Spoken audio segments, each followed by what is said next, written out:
quelques avantages, quelques points qui font en sorte que la religion est... Bonjour les amis. Ça va bien? Vous êtes chaud? Ok. Bon, je vais voir avec vous quelques points. On a dit notre thème c'est la religion est-elle un facteur d'appauvrissement pour l'Afrique? Quand on dit facteur, ça veut dire est-ce que ça conduit à l'Afrique? Moi je dis oui.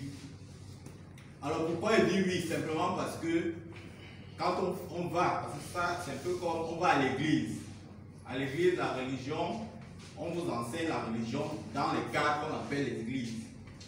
Et dans cette église, quand vous y allez, ça peut varier, vous pouvez faire 30 minutes, 45 minutes, 1 heure, 2 heures, 3 heures de temps, voire 4 heures de temps. Ça vous prend beaucoup de temps. Sauf qu'à l'intérieur, on ne vous apprend pas comment gagner de l'argent.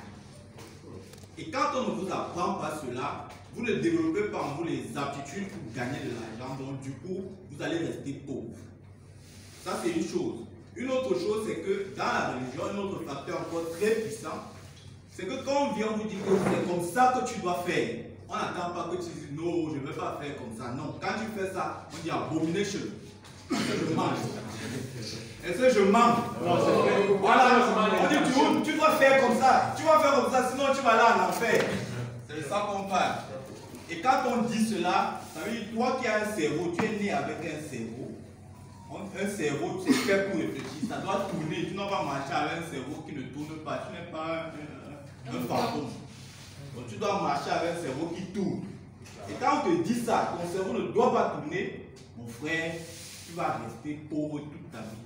C'est ce qu'on ne te dit pas. Tu vas marcher là comme ça, tu ne vas jamais chercher l'argent.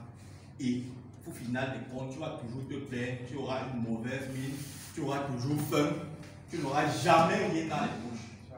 Donc sur ces deux éléments-là, c'est clair pour moi que la religion ne va jamais nous amener vers la richesse. Voilà.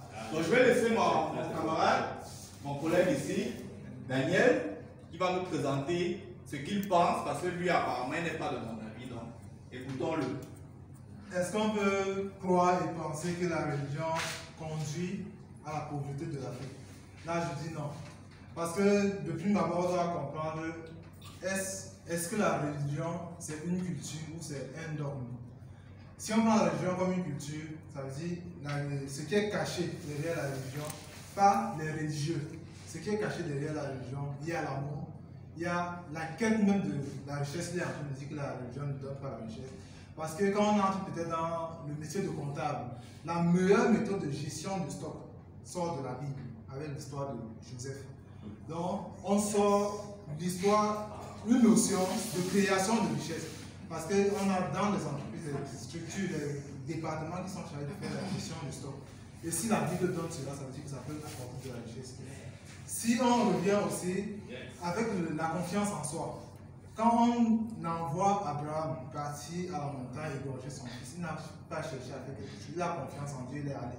Si on n'a pas confiance en notre projet, on ne va jamais atteindre nos objectifs. Ça, c'est le premier point.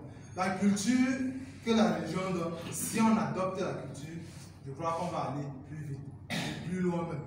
Mais si on reste dans le dogme que le pasteur est venu, il a pris sa partie du texte, que ce soit la religion musulmane, que ce soit la religion chrétienne.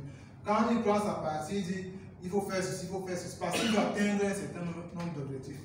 Les églises sont des vendeurs, ils ont un chiffre d'affaires qu'ils veulent atteindre.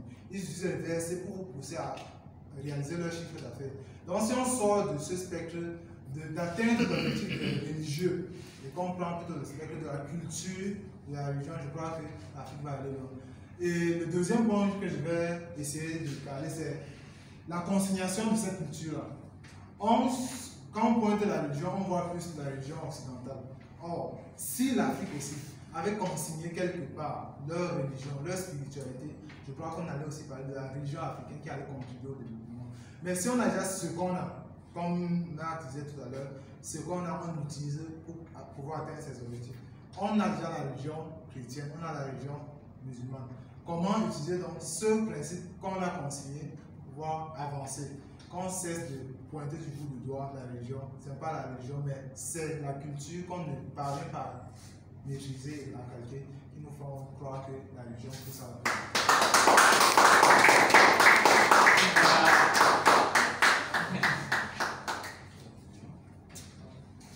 Ok. Et pour conclure, tout ce qu'on aura à dire, c'est que tout va de la compréhension de tout un chacun par rapport à la religion et par rapport à la pauvreté. Chacun doit concevoir la religion comme il l'entend pour pouvoir capitaliser sur un certain nombre de choses, un certain nombre d'objectifs qu'il veut atteindre. Donc c'est un peu cela, ce que nous voulons partager avec vous ce matin. Merci.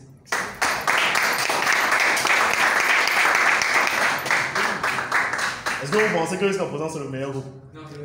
Le meilleur. Ils ont eu une prestation pas possible. Pas possible, monsieur. Et j'ai surtout aimé ton entrée.